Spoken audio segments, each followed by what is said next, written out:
One of the more fascinating historical events I could think of in the more modern days, and happened back in May 24th to June 4th. There was a historical battle called the Battle of Dunkirk off the northern coast of France.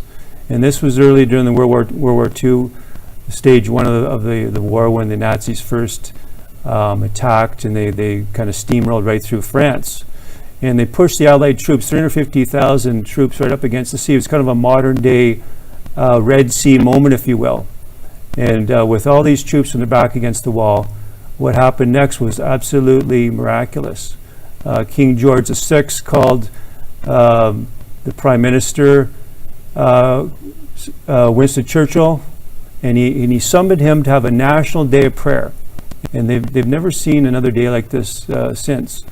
And the churches were open. There was lines around the city block, and they prayed, and they came back to him, and they asked the Lord to deliver those men who were stranded on that beach. And 250,000 of them were Brits. There were some Canadians, French, and all the Allied troops. And what happened next, historians are still baffled by it.